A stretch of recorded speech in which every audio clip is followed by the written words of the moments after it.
Então, esse museu, ele nasceu da coleção de um professor, professor Bleich, Erich Bleich, um alemão que veio para o Brasil nos começo dos anos 60, né? Ele vinha fugindo da guerra. Ele era um jovem que com 18 anos, um artista muito talentoso, desenhava joias, já mexia com minerais, e ele foi convocado para ir para a guerra com 18, 19 anos. Né? Foi uma experiência extremamente traumática para ele, porque ele era um humanista, ele não tinha nada a ver com aquilo que aquele maluco do Hitler fazia na Alemanha. E como ele era muito habilidoso, ele nunca foi para a linha de frente. Né? Ele, quase que o tempo todo dele na guerra, ele trabalhou no telégrafo. Né? Então ele foi para a Rússia, ele ia para andou por vários lugares.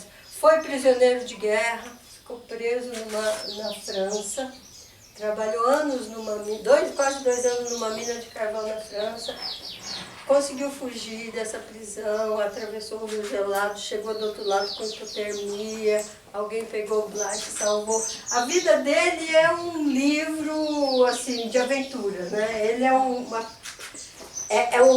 a gente fala que ele é um museu à parte, era um museu à parte, né? Então ele veio para o Brasil, se tornou um empresário de relativo sucesso, né? Um médio empresário. Ele desenhou muitas joias para Galisteu, depois ele foi abrir um negócio próprio. Ele desenhava e fazia relógios, desenhava pulseiras de relógio e fazia inclusive mecanismo. Ele fez um relógio de ouro para um aniversário do Getúlio Vargas. Ofereceram para o Getúlio Vargas um relógio totalmente de ouro. O Bleich que desenhou e executou. E aí chegou, o filho dele ajuda também aqui no museu, né? É uma pessoa importante aqui dentro do museu. E o filho dele conta, o George Bleich, conta que um dia o Erich Bleich chegou na casa deles, na mesa da cozinha, jogou um dinheiro e falou: isso daqui não vale nada, né? Eu não faço o que eu quero na minha vida. E aí ele se transformou num professor com 40 e quase 50 anos de idade. Ele assumiu outra história, né? Ele começou a desenhar uma outra história na vida dele e foi um professor de pedagogia Waldorf numa escola de São Paulo, na primeira escola de pedagogia Waldorf, que é a Rudolf Stein. E aí ele teve uma carreira brilhante, ele era uma pessoa muito forte, né? Assim, na verdade o Bleich era uma pessoa inesquecível, quem conhecesse ele sempre lembraria de alguma coisa. E aí ele era um artista plástico e um autodidata da mineração, né? E aí ele já, nessa altura, ele começou a dar aula de mineralogia, ele dava aula de artes e dava aula de mineralogia também lá na Rudolf Stein. Começou a dar aula para os alunos e depois começou a formar professores, né? E aí, nessa longa carreira dele, ele foi estruturando uma coleção de minerais, né? Que uma parte está exposta aqui, porque outras foram doadas e tal. E o pessoal do museu da USP de São Paulo, né? Do Instituto de Geologia da USP, diz que essa é a segunda coleção do estado de São Paulo, né?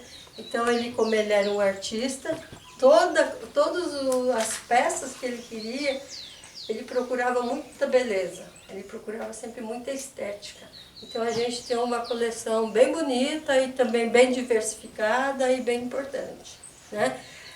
Ó, quem quiser conhecer o querido professor Bleich, essa figura aqui, ele morreu com 91 anos em 2011 e até uns 20 dias antes dele falecer, ele estava aqui dentro do museu, né, recebendo pessoas e passando e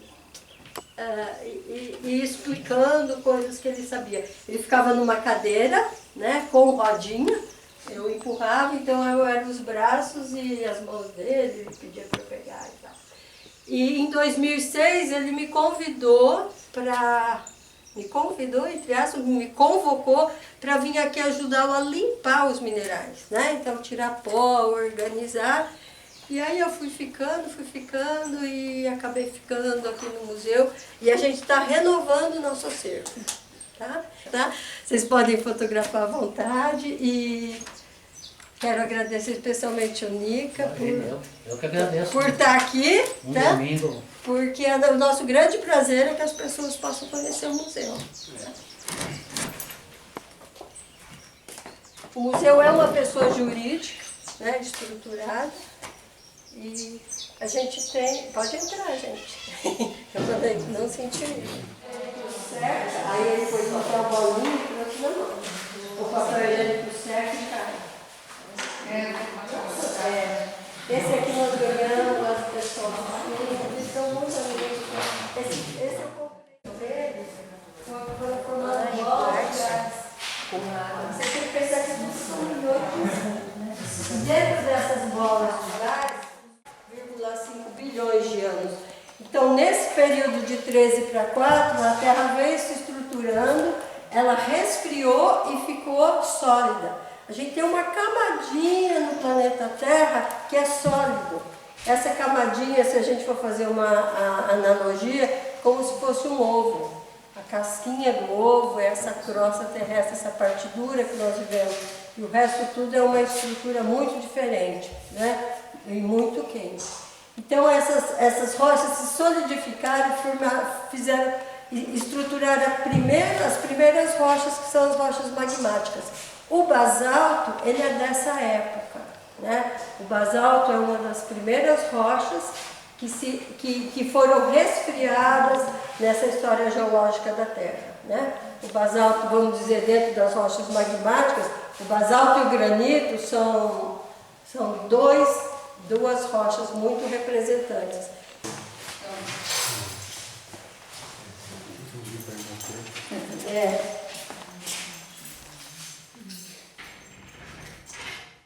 Se chama geodo isso. E são todos frutos desse período em que o magma estava derramando, né? E estava formando, estava se esfriando, e aí ele estava formando esses geodos, que aqui é basicamente quartzo. Então o quartzo, ele pode ter essa cor aqui arroxeada, que aí ele tem o nome de ametista, né? Aqui ele é um pouco rosado, é o quartzo rosa. E essa daqui é um outro tipo de mineral que chama calcita. Então assim, a natureza não feliz de fazer toda essa parte arroxeada aqui, ela ainda quis fazer essa flor, né? Depois foi crescendo o quartzo, foi crescendo esse outro mineral calcita, e em cima da calcita ainda cresceu um outro mineral que fez como que um mantozinho aqui, né? Isso é muito perfeito. Isso aqui nós ganhamos de um amigo lá do sul. A ametista que tem aqui é tudo do sul. As ametistas mais lindas do mundo estão na região do sul, principalmente Rio Grande do Sul. Mas elas não são muito bonitas. Tem mais o quartzo, mas a ametista assim, roxinha não. Né? Mas grandes assim, tão majestosas, é mais no sul, e tão bem formadas, né? Ó, e aí,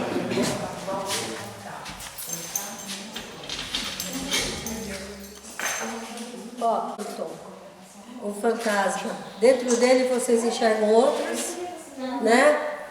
Estão enxergando? Sim. Aqui tem um, aqui embaixo tem um outro. Teria que pegar com calma. Mas aqui embaixo tem um outro, não sei se dá para ver, bem fraquinho, né? Isso é um quartzo perfeito, né? Lindo. E com essas formações dentro, ele chama Phantom. E a gente tem esse aqui também, é uma formação, esse ametista, né? Que é o quartzo que ganha essa cor arroxeada. E o que ele tem de muito, muito especial é isso aqui, ó. Ele é um Phantom também, né? Só que ele se separa, ele se estruturou, né? Cristalizou. E depois, isso é uma dedução que a gente tem, depois de alguns milhões de anos, uma nova cristalização foi feita em cima. Como na agricultura que faz o cavalo, né, para fazer pega uma planta e coloca uma planta só para servir de apoio, o enxerto, né? E esse a gente, eu falo que esse daqui foi o cavalo dessa estrutura. E aí, essa é uma estrela nossa, a outra estrela é isso daqui. Olha, vocês estão vendo água aqui dentro? Água. Isso aqui é um geodinho. Em algumas ágatas, principalmente nas ágatas, às vezes tem um vaporzinho, uma gotinha, mas assim, um mineral estruturado com tanta água dentro assim é bastante difícil de ver. Eu desafio vocês olharem nos outros museus e procurar um desses, que é o que eu mais faço. Vamos ver se tem um.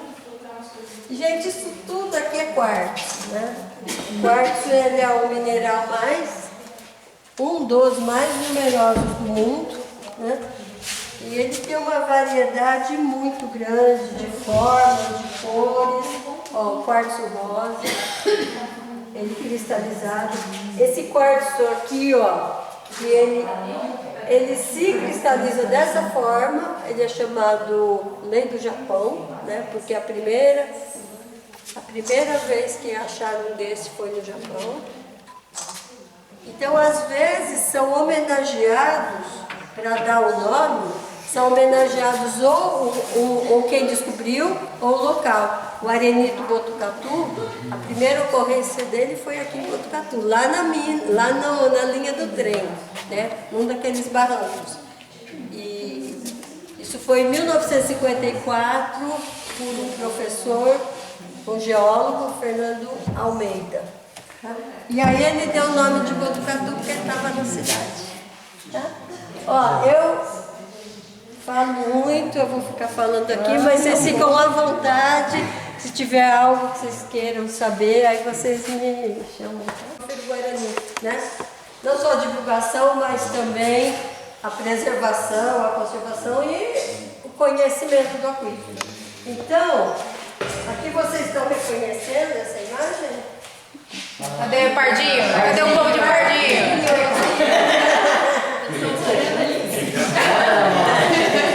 Pardinho está super homenageado em nosso museu.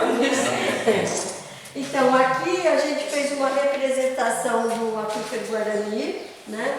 Os alunos vêm aqui e tal, então eu tenho essas luzinhas aí meio chamativas. Aqui é uma maquete de um pedacinho da cuesta, né? Aqui são as duas pedras, então esse é uma estrutura mais ou menos real. Nós ganhamos essa parte nós que fizemos, mas o estudo foi da Unesp, então ela tem, é claro que na hora de fazer nunca fica 100%, mas ela está muito próxima do real. E assim, aqui a cuesta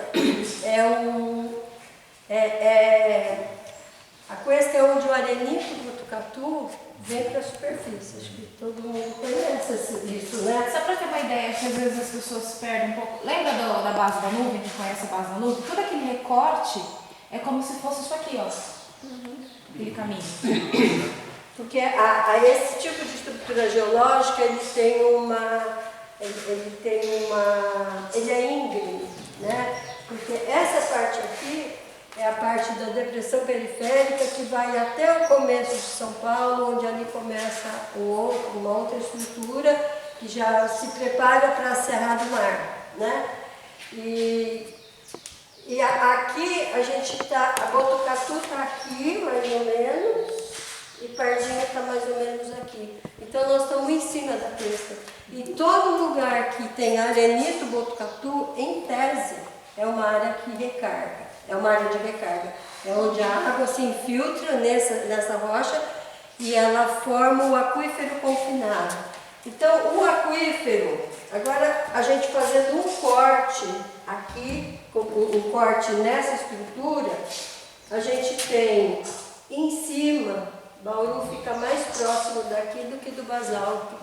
Bauru tem um outro tipo de estrutura, né? Aqui Botucatu e toda a Coesta, elas têm duas formações geológicas principais, que é o arenito Botucatu e o basalto, né?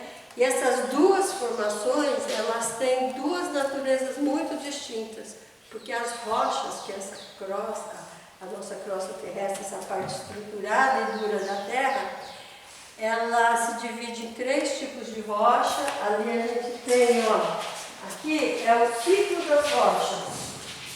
Então, antes da gente chegar lá, a Terra era uma bosta da né? A Terra não tinha estrutura de vida, porque as magmáticas do magma resfriado, só que essa aqui é o granito, está na pedra do banheiro, da cozinha, etc. E ele resfriou em profundidade. Então, quando essa rocha que era derretida estava resfriando, ela foi resfriando bem devagarzinho, e os minerais puderam se formar, né? Eles puderam se agrupar de uma forma visível. O basalto, ele resfriou mais em superfície, e ele resfriou muito rápido. Então, ele não conseguiu, né? Se a gente tiver uma máquina potente aqui, um microscópio, a gente consegue enxergar, mas a olho nu a gente não vê nada. Então, essas são as primeiras rochas que estavam, né, que se resfriaram aqui. Depois vieram outros tipos de rocha, como o arenito, né? O arenito Botucatu, ele se formou de vento, de chuva, ele é outro tipo de rocha chamada sedimentar. Então, voltando aqui ao nosso aquífero, o que aconteceu, né? Ali a gente falou de bilhões de anos, aqui eu estou falando de uma época recente. Ó, o arenito é 145 milhões de anos. Isso para a geologia é uma situação, vamos dizer, recente, né? Não recente, mas mais próxima. Então, a Terra é um organismo vivo, ela está o tempo todo se modificando. Esses vulcões, os maremotos, isso tudo é a Terra respirando, né? A Terra se transformando, porque ela está em constante transformação, ela é viva, né? A Terra é um organismo vivo, né? E aqui nessa nossa região, nesse período aqui de 170 a 140 milhões de anos, aqui, antes disso, aliás, isso era um grande deserto, né? Um dos maiores desertos do mundo. Os continentes ainda estavam unidos. O continente africano, o continente americano ainda estavam unidos. E esse deserto, nesse deserto habitavam, aqui já tinha vida, já tinha fósseis, já tinha algumas plantas. Isso daqui, ó, é uma pegada, isso é uma réplica. O autêntico está lá na USP, né? Isso aqui é a pegada de um mamífero que viveu nesse deserto há vamos dizer, na média de 160 milhões de anos atrás. E a gente tem também, a gente tem uma outra réplica de uma chuva, a gente tem réplica de uma pisada de um dinossauro, né? Então essa era a vida que estava aqui em cima. Aí, quando os continentes começaram a se separar, né, grandes fendas se abriram nesse deserto e o magma começou a vazar e começou a escorrer. Ele escorreu, ele derramou, vamos ver se derrama esse magma dessa rocha derretida. Ela foi abrindo nessas fendas, porque os continentes estavam se separando. Então, você imagina, 2 continentes se separando, o Oceano Atlântico nascendo, né? Então era um caos, né? E essa rocha, esse magma começou a derramar, e esse magma que ficou derramando por milhões de anos é o basalto que a gente encontra aqui em Botucatu, né?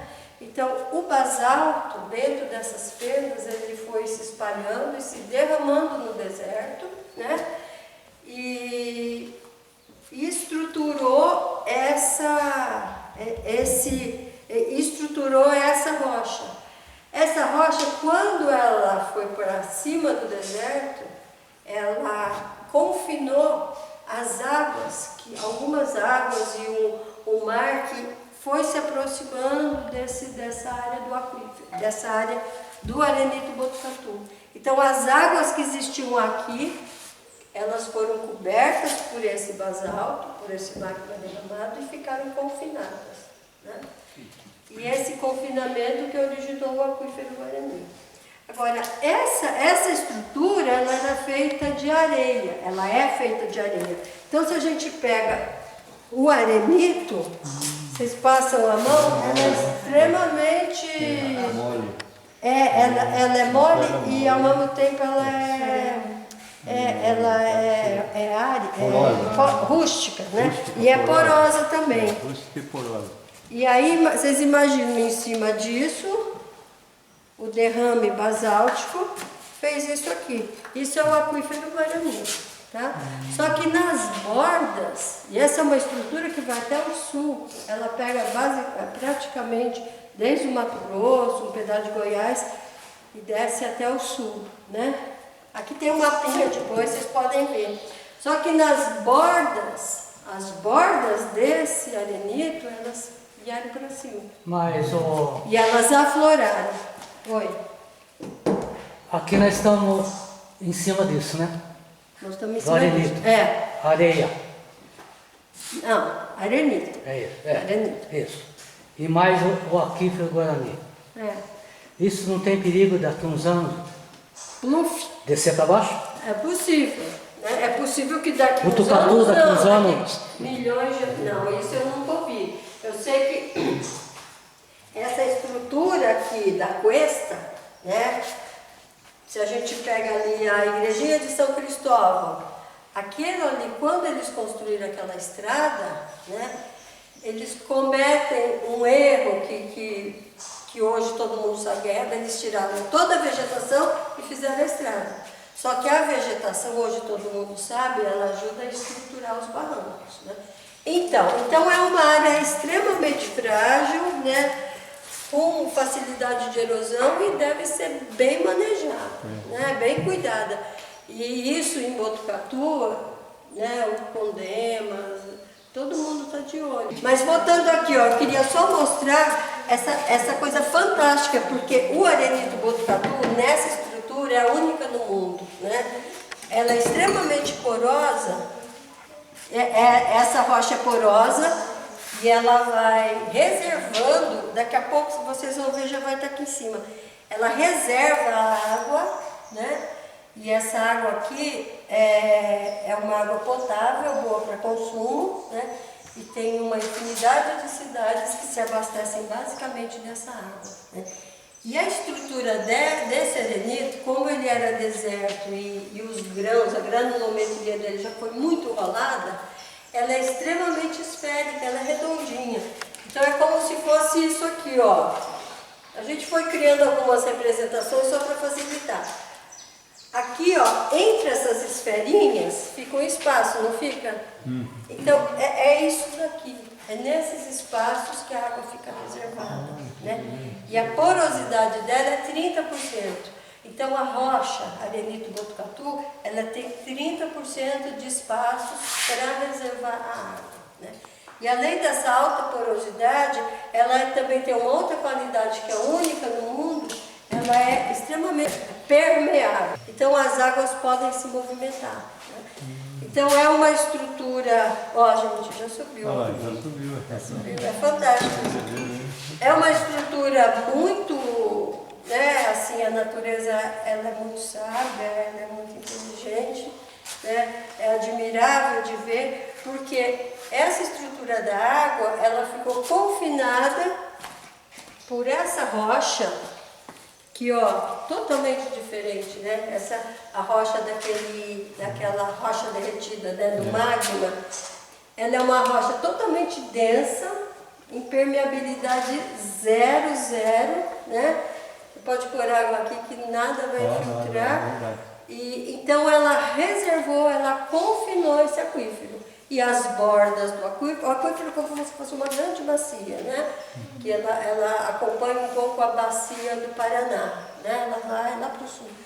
E nas bordas dessa bacia tem a cuesta, que é onde a rocha está exposta, está na superfície, e as águas da chuva, dos rios, entram ali e vêm recarregar aqui. Porque todo recurso natural, ele tem fim, ele é finito, né? Então, o ideal é que se tire e se coloque água, né? Só que a conta não é essa, né? Tá? Extrai mais água do que ela é recarregada. E tem um outro problema que na cuesta, né? Nas áreas onde tem o arenito botucatu, ela nem sempre existe a consciência de que essas áreas onde ela está tem que ser bem conservadas. Então, o Ribeirão Preto, por exemplo, é 100% eles usam água do aquífero. 100%. Eles não têm estrutura. E Ribeirão, estrutura hidrográfica, né, boa para água potável. Botucatu não precisa das águas do aquífero, né, mas muita gente precisa.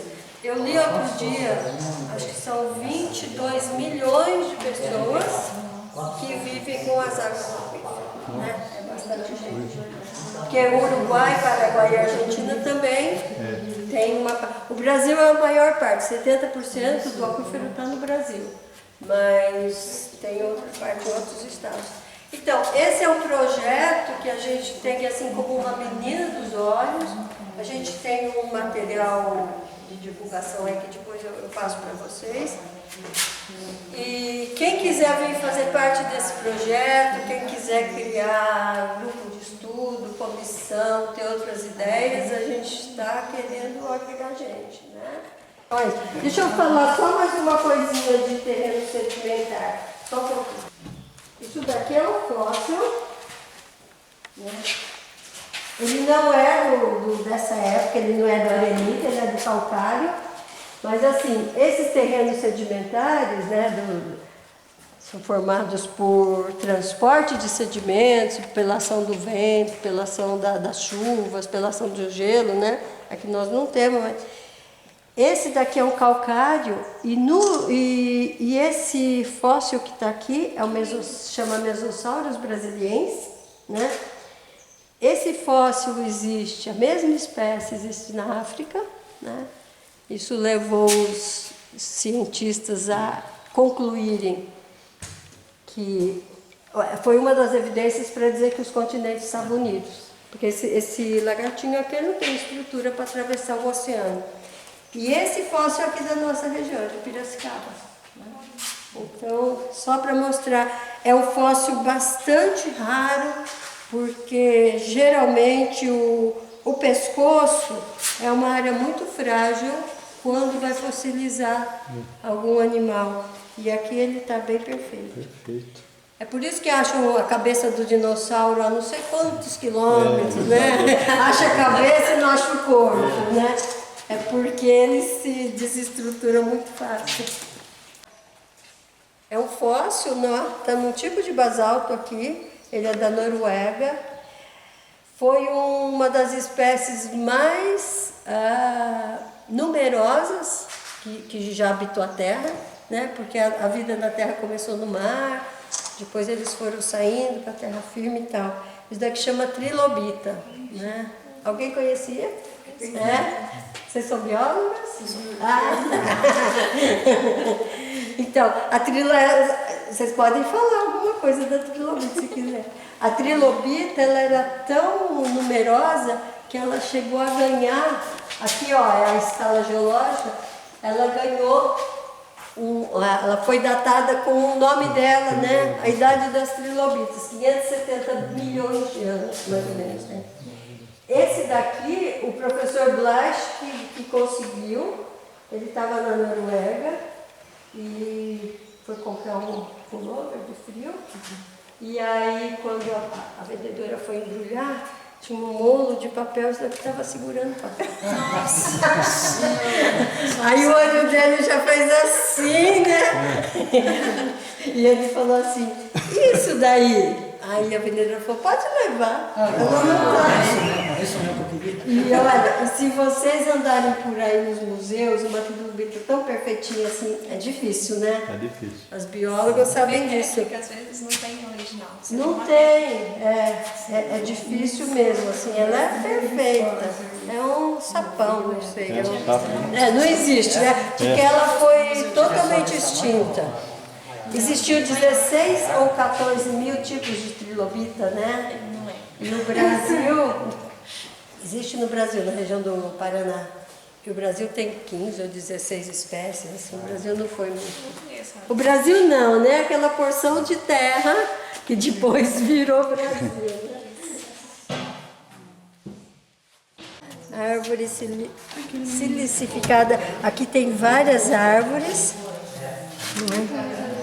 Essa árvore aqui é uma árvore bem rara. Ela foi fossilizada no cromo, num lugar, numa região que tinha bastante cromo, e aí ela ganhou essa cor verde. Né? Aqui é uma samambaia, né? Que é uma das mais antigas. Né?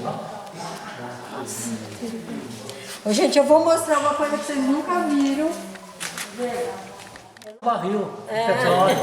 Ah, Essa é de uma, acho que é Espírito Santo, não lembro. é lá de Pardinho. Pardinho tem. Petróleo do Tchau, Espírito Gilmara. Santo. Petróleo de Pardinho, tá? Aí, ó. Olha o petróleo de Pardinho. Aqui tem a Petrobras do lado. Tem. Tem aqui, Ah, ó. em cima. Quer filmar? Pardinho eu não sei, mas ali em Anhembi eles chegaram por Aposto, né? E Bofete também. Em Bofete também. Bailarina? Gente, encosta ali onde tem o martelo. Vamos ver quem tá Só pegando. pra gente fazer essa saideira. Ó. Isso daqui chama calcita, esse mineral. Ele é natural, ele é assim, né? E ele é um exemplo do que na geologia se chama de clivagem, né? A clivagem é onde o mineral tem uma estrutura mais fraca, então ele sempre quebra assim. Então a calcita é um dos exemplos grandes desse tipo de clivagem. Ó. Então assim, se eu quebro, ele vai quebrar sempre com essa forma. Chama romboédrica, essa forma. É. Opa. Ó. Alguém não acreditou? Quer ver, ó? Eu vou fazer mais uma aqui, porque é muito encantador isso. Quer bater, Nica? Não. Vai, Nica. Vamos ver se vai ver que é algum truque meu, então faz a prova aí. Calma, não vai... Não. Você vai batendo nela para ela ir desestruturando. Força. Aqui, ó. Isso chama clivagem. Deixa eu bater uns, quem quiser levar.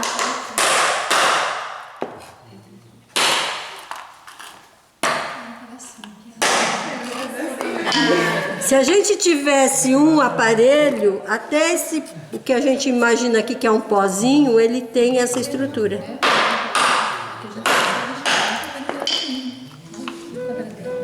Pronto. Se alguém quiser pegar, tá aqui, tá?